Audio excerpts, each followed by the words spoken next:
Bonsoir à vous toutes et bonsoir à vous tous. C'est très heureux de vous retrouver comme tous les soirs depuis la semaine dernière sur le www.larepubliquedespyrénées.fr pour cette émission quotidienne consacrée aux Béarnais de l'année.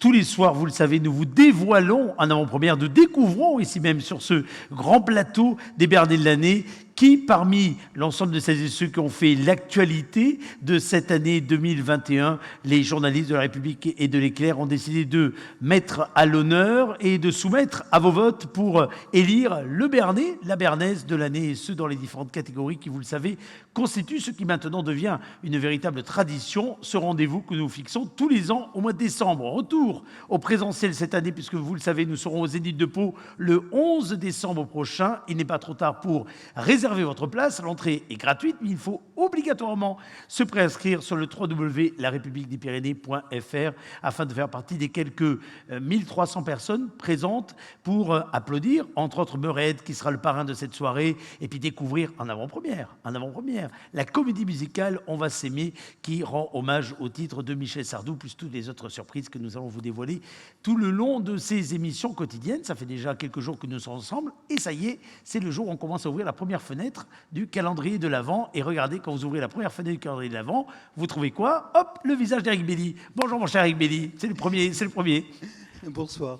J'espère que les autres cadeaux seront plus appétissants pour les amateurs de chocolat. Ah, pour les amateurs de chocolat.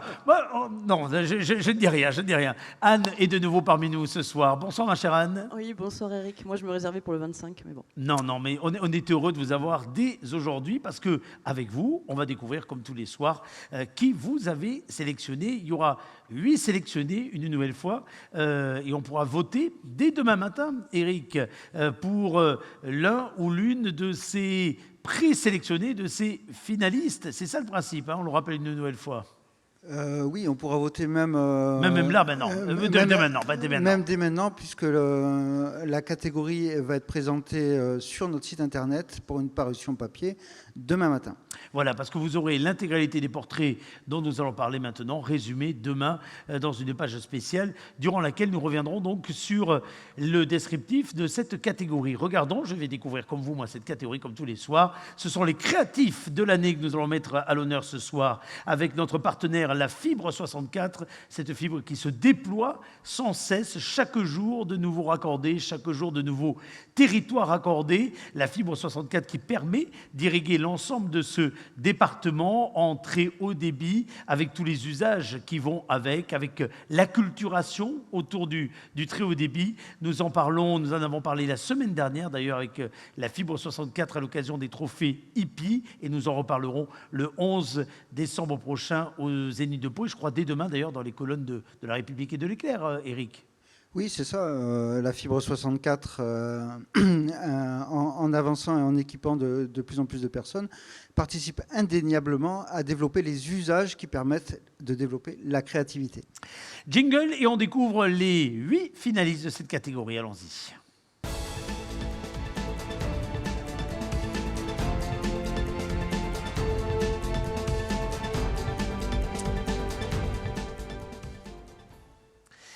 Alors, le premier de ces finalistes que vous avez choisi de mettre à l'honneur, c'est Éric de Guil, qui s'est lancé de nouveaux défis, lui qui est un kayakiste de l'extrême. Qui m'en parle? Ah, c'est pour vous les sports, Anne. Ouais. Les sports et le kayak en particulier, c'est pour moi. Alors, Ouais. Éric de Guil, on peut être surpris de le trouver dans cette catégorie parce que sa création, elle n'est pas vraiment palpable. Il réalise des films sur ce qu'il fait, mais c'est plus pour le côté créatif, imaginatif.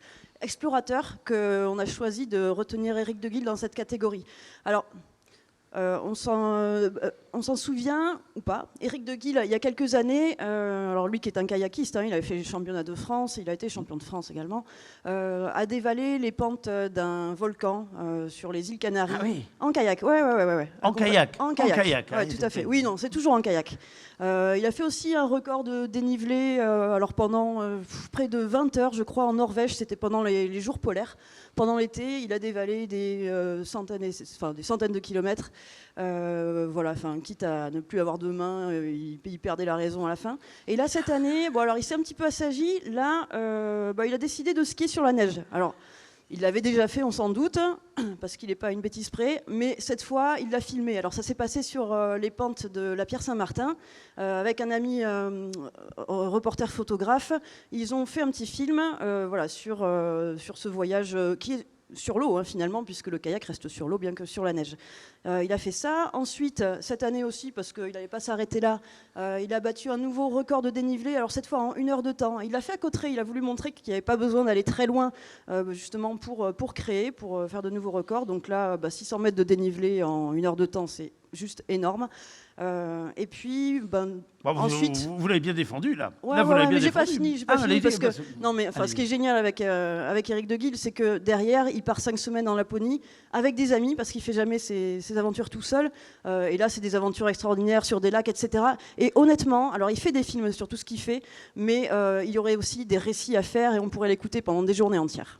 Éric Deguille, donc nommé dans cette catégorie, les créatifs de l'année. Nouvelle personnalité nommée. Alors là, c'est pas une personnalité, c'est un groupe, c'est l'Académie d'éloquence. De quoi s'agit-il, mon cher Eric ? Oui, c'est une création qui me tient à cœur parce que je suis persuadé de toute son utilité. L'éloquence, ça permet désormais de réussir son grand oral au baccalauréat. Oui, c'est vrai d'ailleurs, c'est vrai, absolument. Et puis après, d'avoir des armes pour prendre place sur le marché du travail et trouver des boulots, sans oublier tous les examens oraux qu'on peut passer durant ses études. Alors, cette académie a été lancée à Pau. Elle a été imaginée par la ville de Pau, sous la houlette de l'incontournable adjoint à la culture Jean Lacoste. Elle a été lancée en janvier 2021 et elle a formé pour sa première promotion 24 jeunes âgés de 11 à 25 ans. Au rythme de 4 heures d'ateliers par semaine. Alors, au programme chant, théâtre, slam et rhétorique. Très bien. Vous savez slammer, vous ? Non, pas du vraiment. tout. Rhétorique, du tout.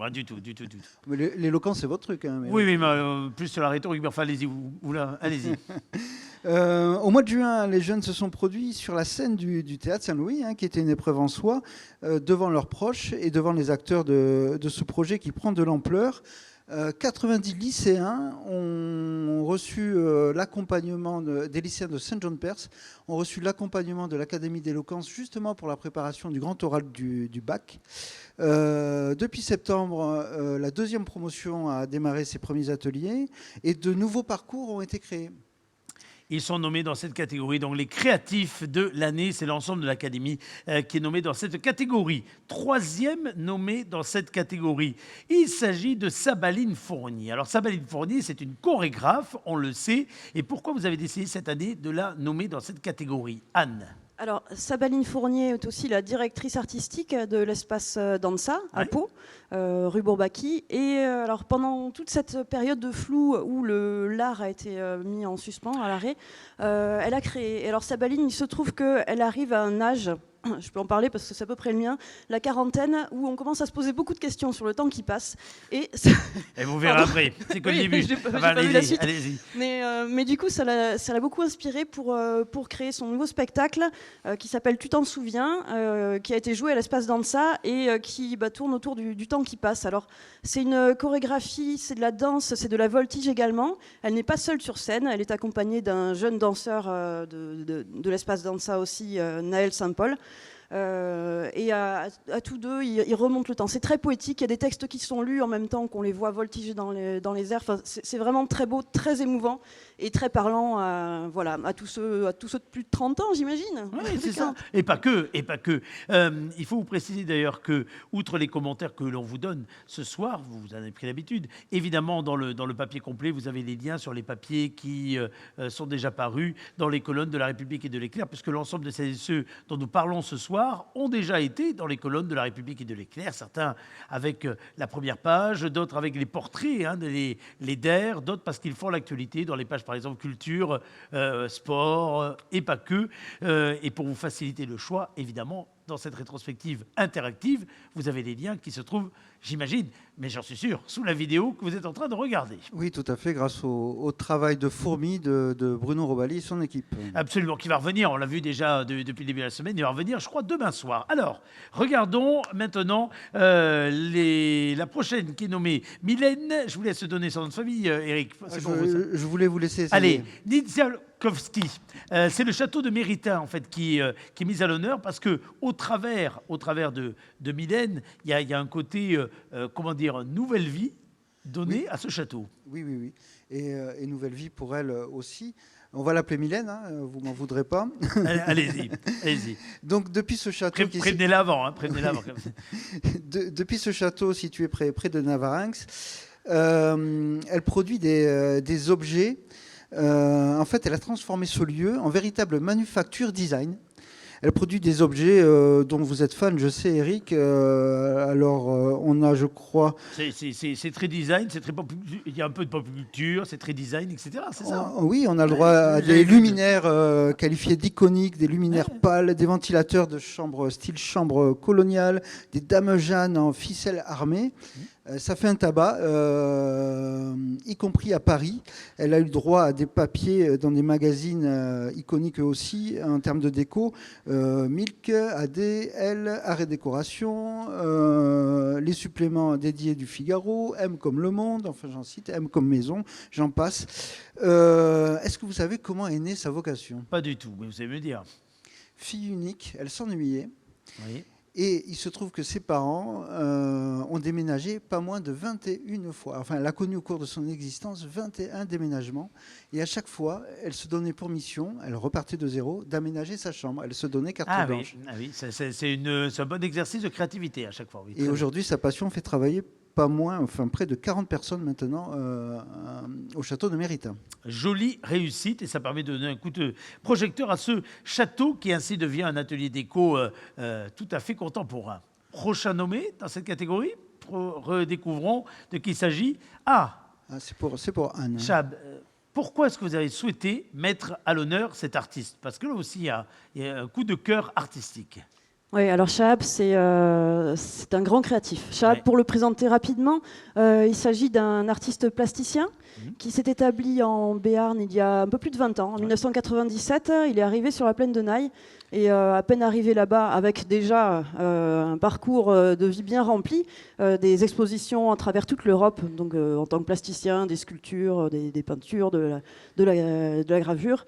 Il est arrivé et il a assez rapidement racheté la minoterie de Naï pour en faire un centre d'exposition d'art contemporain, où il a exposé dernièrement ses œuvres et puis les œuvres d'une vie, puisqu'il y en a qui remontent à toutes les époques où il exposait aux Pays-Bas, d'autres époques où il a exposé en Italie, je crois, à travers toute l'Europe.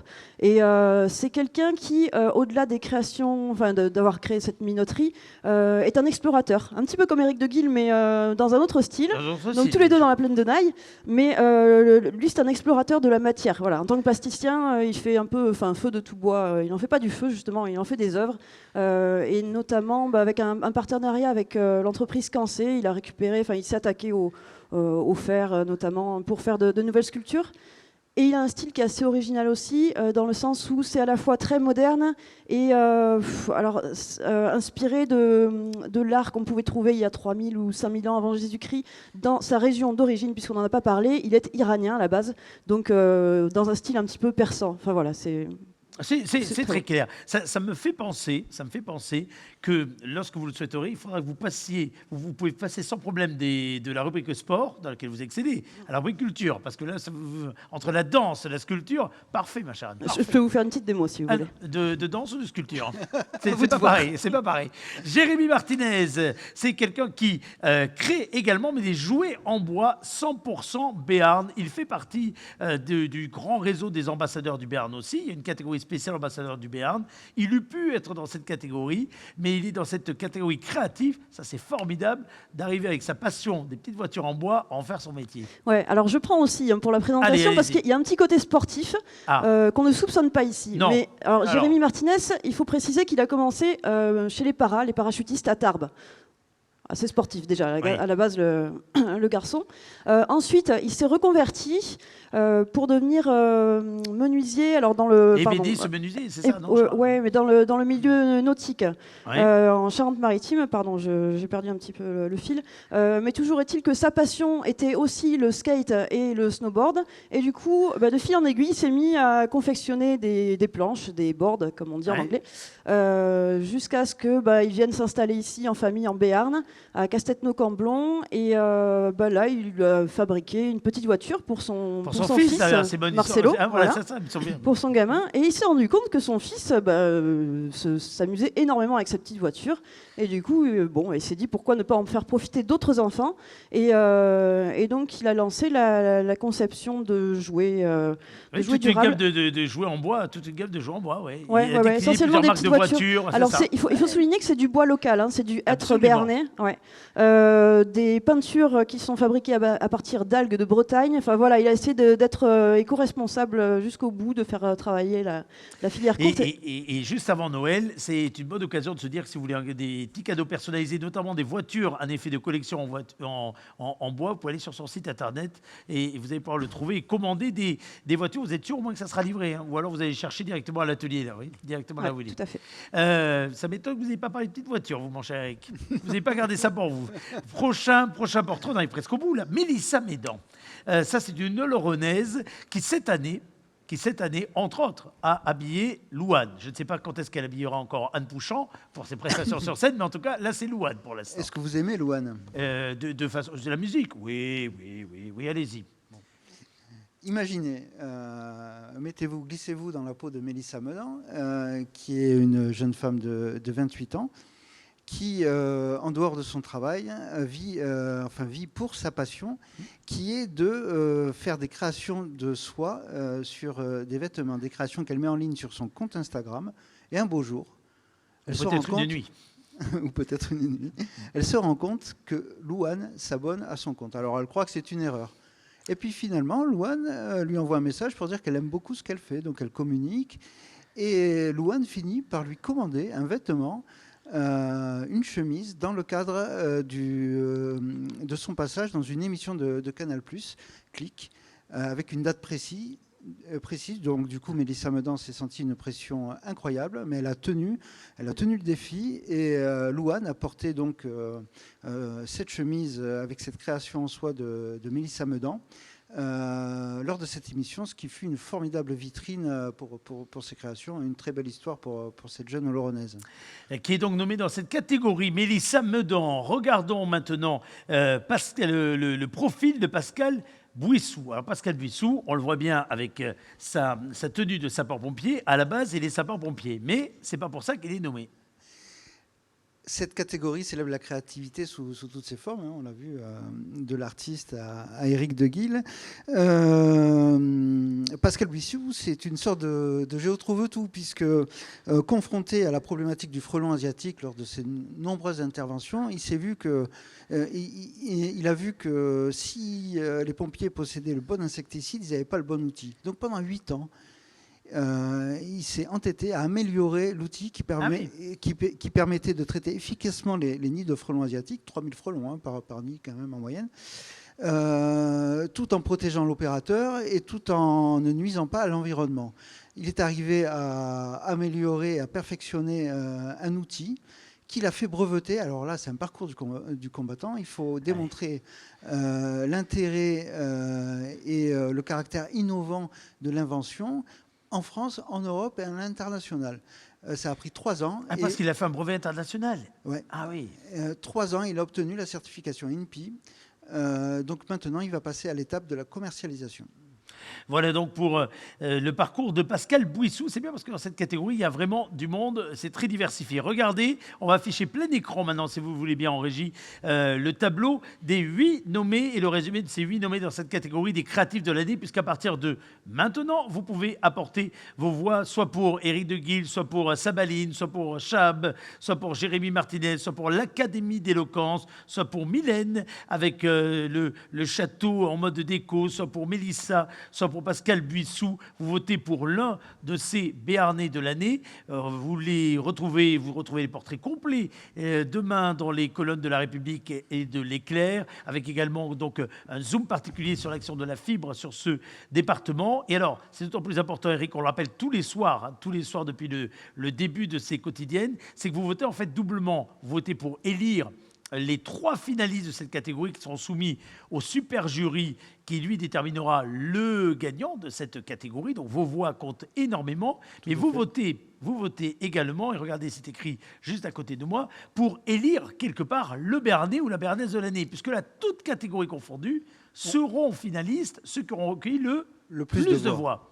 Donc, si vous voulez multiplier les chances de gagner de l'une ou l'un de celles et ceux que nous vous avons présentés ce soir, vous n'hésitez pas à apporter vos voix maintenant. Quand est-ce que les votes sont clos, Eric? Je le répète depuis vendredi, je n'arrive pas à le retenir. C'est...